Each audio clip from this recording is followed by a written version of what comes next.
Welcome to Female Fractionals, the biweekly podcast for successful female fractional executives and those ready to take the leap.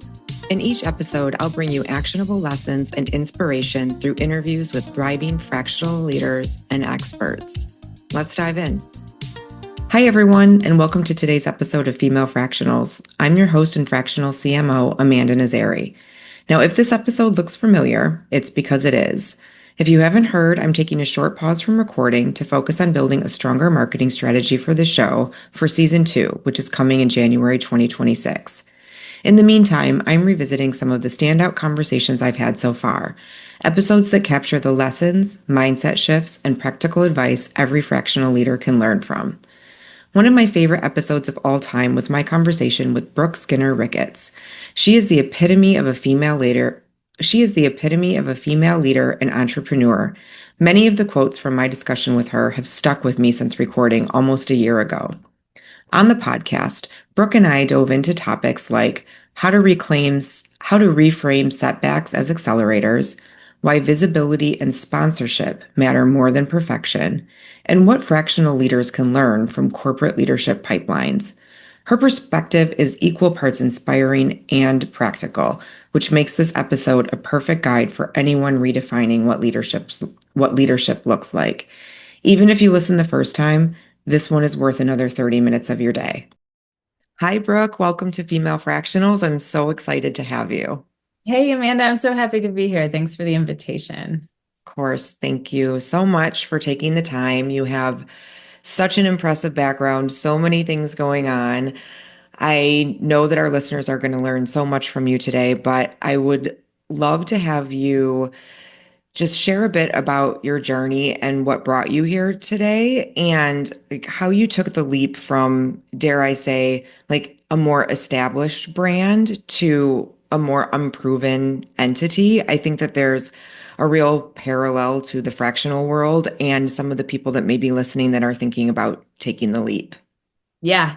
Well, I'll start with, I have an amazing mentor who I moved to Chicago to work with. Her name's Ellen Plesker. She's retired, but is still a dear friend. And she used to always say, leap and the net will find you, which I love just as kind of a grounding for leaps. It turned out when we worked together, she was often holding the net, which was also very helpful for me. But I love that when I think about taking risks. My journey has been a winding road. I will tell you that I never imagined I would be in corporate America, let alone in the C-suite or a director. I thought I was going to be a documentary filmmaker. I was doing some film work after college. Work was really slow. I was waitressing, doing all sorts of things. And I went in for a job interview for a writing job. And it was with a recruiter. I had never experienced that kind of interview process before. And he looked at me and he said, this is a technical writing job and you will be extremely bored by it. I was like, okay. He said, but I think I have something else for you. And I said, okay, what is it? And he said, account planning. And I said, I don't know what that is. And he said, I don't really either, but I'm pretty sure you'd be good at it. And he was right. This was my first agency, first corporate. It was an amazing job. I was responsible for understanding the consumer's perspective in the mix and bringing that to bear with creative development. And so started my corporate career, which it turned out I really enjoyed solving problems. I really enjoy unlocking growth. I really enjoyed people management once I got there. And so it was kind of a progressive, pretty quick growth toward global roles, toward leadership roles. I spent time both on the agency side. I did some time at Twitter, post-IPO, so media platform, startup unicorn. And then most recently, I was the chief marketing and experience officer at cars.com, which is now Cars Commerce. And I spent almost 7 amazing years there. The job was a total turnaround. So reinvigorate the marketing machine and then take the company public and then manage an activist investor, then onboard a board. And then the last thing that I did was replatform a 20-year-old website, which most of these experiences I would not have pursued, but they're all incredibly valuable experiences that I draw on every day. in the midst of working with cars, I had an incredible experience. I love the people there. And during deep COVID, my wife and I would spend Wednesday nights, like with the baby monitor, sort of like jerry rigged to the intercom system so that we could go to like a remote part of the house and eat sushi together and talk about like what were we going to do? How could we engage in more purposeful work and kind of what was our plan? Which I think a lot of people had that COVID soul search experience. And so we came out of it really saying we want to focus on equity. We want to focus on um, making our world and the world a better place. And I really came out with this kind of intuitive knowing that it was time for me to build something, right? I had been renovating and watering and weeding companies and teams, for a really long time. One, I was tired, and two, it was time. So, I was interviewing. We were kind of looking at lots of different things, and Laura said, I don't think you're going to find what you're looking for. I think you're either going to have to buy or build something. And so, we ended up totally by coincidence running into some friends who had started working this idea of Beyond Barriers, and we decided to partner up and go at it together. So that's the short version. I would say like COVID was an accelerant, which it's interesting. I was talking to someone else who described it that way, right? It sort of gave us license to take some risks or think about things differently because circumstances were so different, right? There was no way to be business as usual because it wasn't business as usual. So I took that opportunity. I think the other thing that I would say is going back to that leap in the net will find you. That has absolutely been my experience. And I've taken a lot of different leaps and a lot of different zigs and zags in my career. And almost always, whether failure or success, right? It's all cumulative, right? And there's growth in every single experience if you let yourself experience it. Yeah, I think that's amazing. I think it's so inspiring that so many people were having those conversations during COVID, but to actually take action against those conversations is another thing, right? So I just find that to be so inspiring. And then the fact that you ended up meeting up with two other friends, that this ended up resulting in a women-owned company that is inspiring and empowering other women. It is just like, hello, dream organization, right? I mean, it's fantastic. So, I think we all know that many women entrepreneurs really helped fuel the economic growth post-COVID. It's just so empowering. I think it's amazing. And I think that's what we're starting to see even now in whatever this world is that we find ourselves in. As we were talking before we hit record, is that things are starting to turn around. And I think the microeconomy is a big piece of that as well. And it's driven a lot by women. That being said, can you share a little bit in general around what Beyond Barriers does and how you are supporting women and what they're coming to you for and when? The focus of the work is to help people accelerate their careers. And sometimes this looks like getting unstuck. Sometimes this looks like creating space for the navigational skills that help folks get to next. The operating insight is that ambitious people almost never get stuck because of ability or like desire. It's very often a gap in what we call navigational skills. So how do I position myself for success? How do I navigate this environment? How do I advocate for myself? How do I leverage my community, right, in real ways? Having come from an experience where I was managing a team of 200 plus, and I needed them all to be here, and I had no bandwidth, and they were operating here, and I had zero bandwidth to get them here myself. Like I was really looking for a scaled solution to help, not only to help individuals take the wheel of their career, which is what every leader wants and needs, right? But also deliver company results at scale. And so that's what we designed. The people that we work with almost always are at some sort of inflection point, right? So there's this point mid-career where we lose a lot of people. And again, they drop out or they go on a glide path or they find something else. And you can see this in almost every corporation's data. And it's usually because they're relying on what got them here to get themselves there, right? And so there are certainly systemic things that needs to change, but if A plus B equals C, we're changing B so that C changes while also advocating for A changing as well. So we're working with groups of up to 100 folks at a time, and walking them through what we call our career fitness platform. And the focus of this is, again, we walk through that we have a metric that we developed with Columbia University. One of the reasons we knew we were onto something was because everyone's CEO down to college graduate started out with really low scores. And so we said, okay, these are things that everybody wants to work on. So it's clarity, courage, commitment, conviction, and community. Follows a 12-week experience, and we meet in cohort once a week. It's supported by an app that provides asynchronous learning, and the experience is really transformative, both for the individual as well as for the company, because people go from saying, "Should I speak up into a meeting?" to "What am I going to say?" You literally see people sit up straighter, right? People go throughout the process of the 12 weeks. People plan to take that leap, and then they leap. And it's really the time engaged is actually really important, because we call it career fitness, because you can't go to one CrossFit class and be in shape forever, right? And that's often how we treat professional development. We're going to go to this really inspiring offsite, right?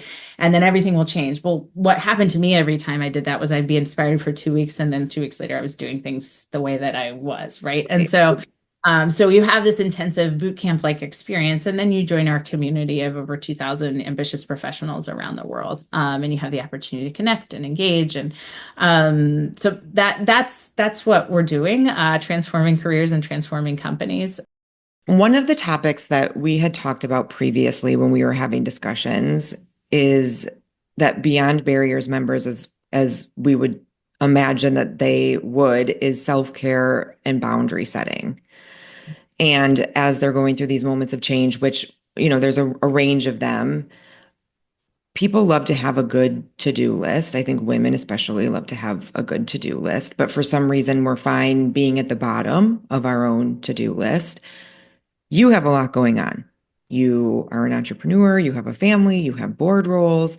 Do you have any guidance on how we could answer this age-old question of boundary setting and prevent people from getting to the point of burnout and help prioritize ourselves? Yeah. I do not have the answer. But I can share my experience. I think like most of the things we talk about in Beyond Barriers, this is a practice, right? Like it's like yoga and golf. Like I don't think you ever master these things. I think because life changes around you, right?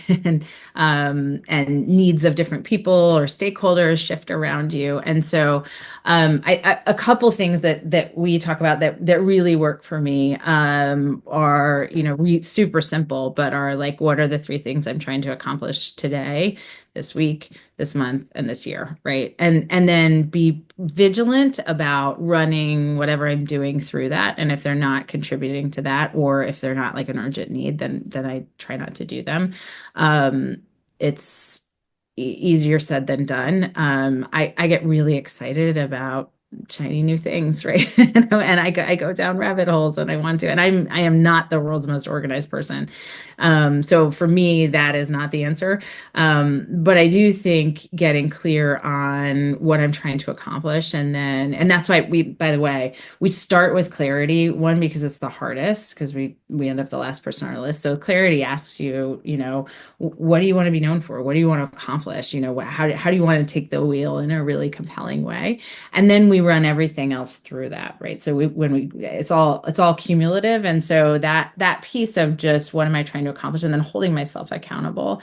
The other thing in terms of boundary setting that I do really actively is seek out accountability partners, right? So I have friends who know me really, really well, who know what I struggle with. And I ask them to like stay current with me on, are you taking care of yourself? Are you, did you go outside today? Did you, and earlier in my career, I had the most amazing executive assistant who I would get home from like a global trip at like 6 a.m, and she would literally put on my calendar, like, go home and brush your teeth, right?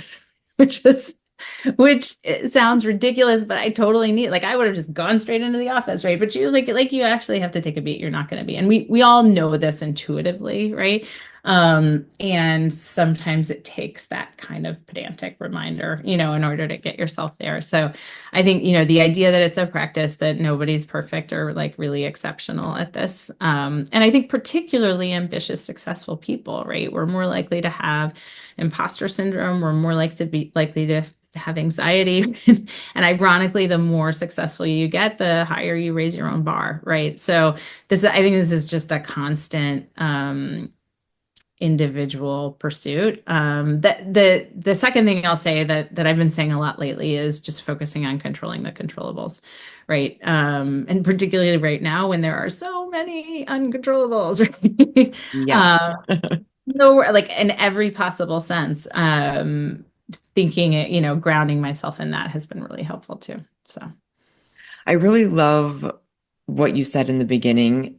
I love an accountability partner, somebody that knows you well enough personally to make sure that you're taking care of yourself like to the deepest core of have you gotten outside? Are you taking time for yourself? When was the last time you got a massage? Like some of those like really extra things that they know you need as a person. And then the person that knows you well enough professionally to put something legitimately in your calendar. Like, I know you just got off of a flight. I'm time blocking time for you is amazing. But I love what are the three things that I need to get done today, this week, and this year? What was it? Can you say that one more yeah, time? so today, this week, this month, and this Oh, year, right? okay.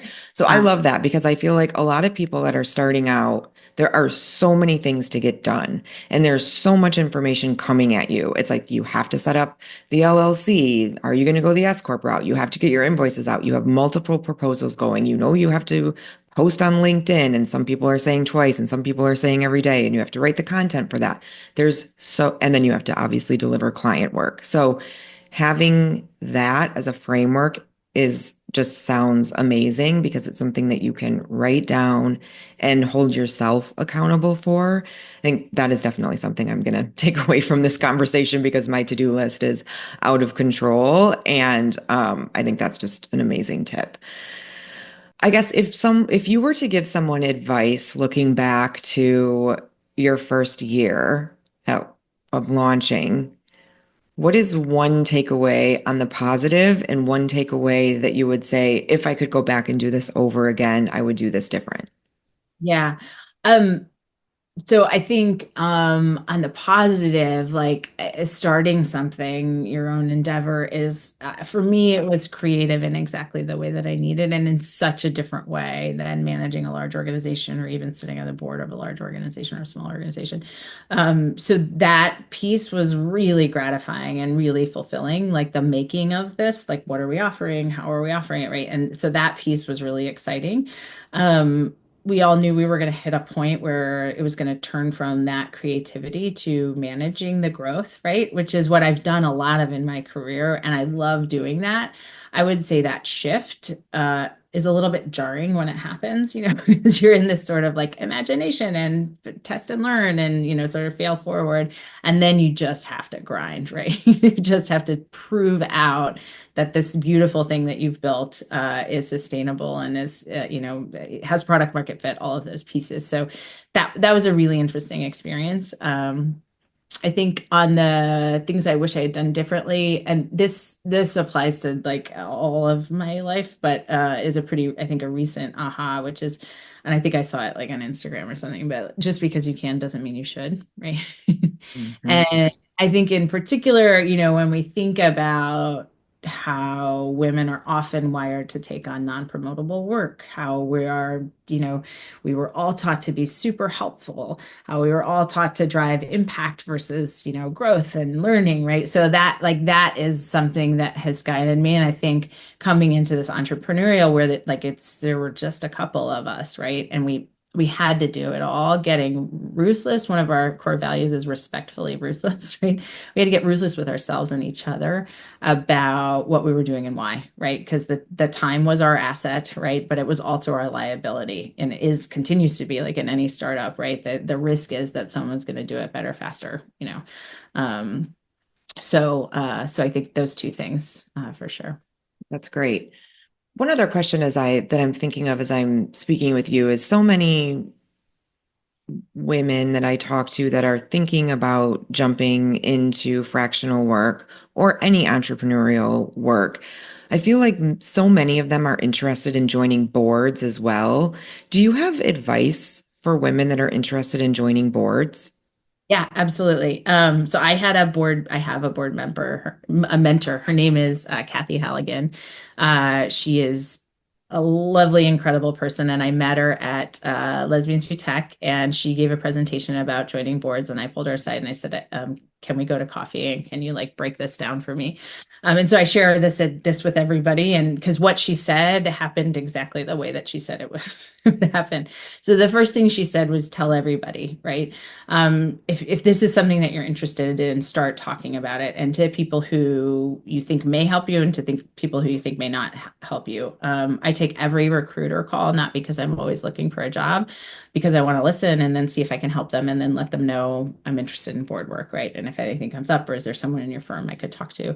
Um, I think, a lot of people start with nonprofit boards, and I would say, it's good experience, but really the best part about that is you get exposure to other people who are on corporate boards, right? So when you're thinking about which nonprofit, obviously think about like something that you're passionate about, but also target people, right, that you want to get in front of. And so what Kathy told me was, you start talking about it, and then about a year and a half later, you'll get a call for your first board, and you won't get that one, which is this is exactly what happened. And then you'll get your call, and then you'll get another call, maybe another couple calls, and you'll get one. And then once you get one, the others will follow, which has totally been my experience. I think there are a lot of misconceptions about boards. I think people think it's like a cake job that, you get an extra paycheck to do. I mean, I will share, like, I have been through bankruptcies. I have been through CEO transitions. I have been through like some really, really gnarly stuff with the board work that I've done. And sometimes it is a glide path until it's not. And you just have to be prepared for, if and when one of those situations come up, you kind of have to clear your decks. And I had one of those situations come up really early in our startup journey, and it was so disruptive and so hard. I ended up working like, 4 million hours a day, because I had to continue to move the startup forward while also do a lot of legal stuff that was really uncomfortable and hard. So I think the other piece is to really think about, like, who are the other people on the board, and are these people that you want to spend time with? Are these people that you can learn from? Are you going to get as much as you give, right? Because you're going to be spending a lot of time with these people, right? And you're going to be doing really hard things with these people. So I think those two things are common misconceptions and really important to understand going into it. The other thing I just always tell people not to do is not, like, don't join a board just to have board experience. Be like, this is something where you should really be choosy. And a lot of people get early board experience by advising, early stage startups for equity only, right? And I think that's all good. But getting really clear about what's the role, what do they expect of you. And then the last thing that I'll say is, it is really different than being an operator. And I, like, my board work makes me a better operator, but being really good at what you do in the C-suite or an SVP role does not necessarily mean you're going to be a great board member. And so I think the other piece for a lot of first-time board members is we like gun in, and we're like, I've got so many answers, but you're not there to have the answers. You're there to ask the smart questions that are going to push the team to go really hard.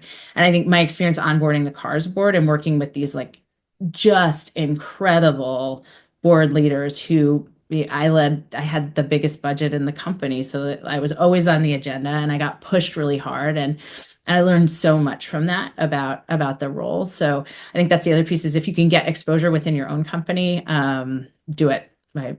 Yep, that is critical. Critical.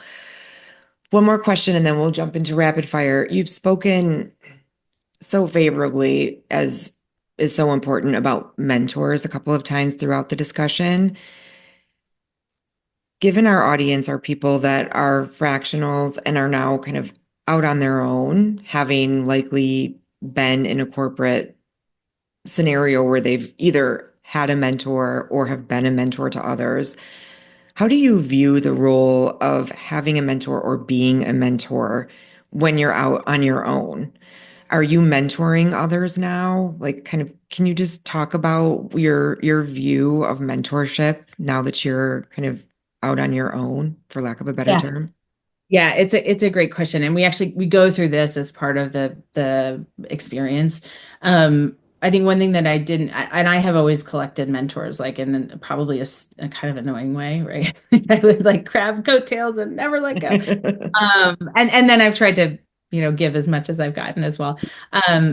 One of the things and we know women are over mentored and under sponsored.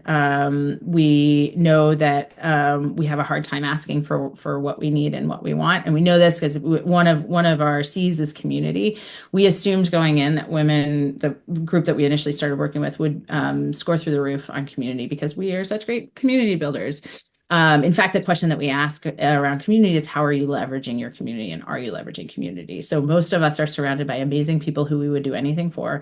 But when we ask, when's the last time you asked your network for help, we get really, really quiet, right?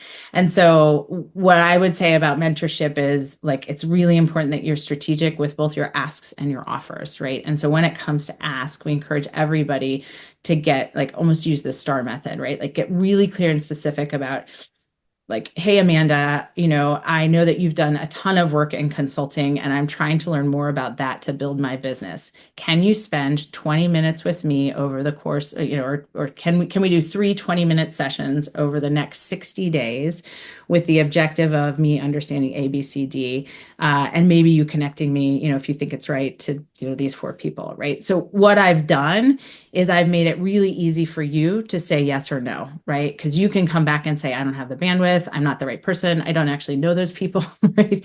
Or I'm done with consulting, so we can talk about something else if you want, right?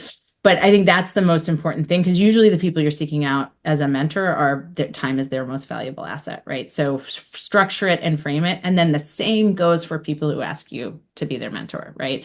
So if you think it's going to be generative, again, run it through that. Is this going to serve one of my top threes, right? Is this going to help me accomplish what I'm trying to accomplish?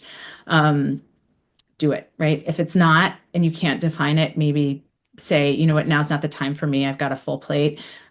Here are a couple other people I'd be happy to introduce you to, or just now's not the time for me, right? Like, no is a complete sentence, and that's okay. We also encourage people not to take it personally when people say no. Just because you can doesn't mean you should.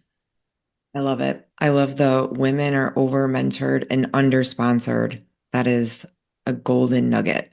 Well, the data, I think we have 6 times more mentors, and then, like, we're, a million times less likely to have a sponsor, and that shows up in the data about the roles that we play. So It's amazing.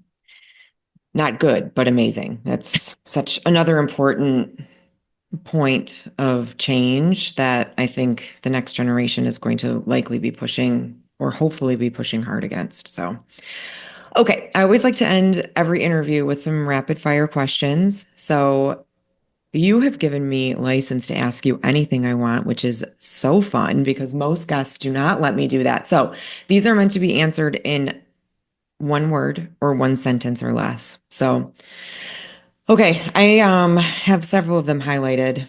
Okay, most unusual place you've taken a client call. the mother's room, or the parent, the parents' room, right? Yeah. First job that taught you something valuable. Summer camp counselor. Best investment you've made in yourself.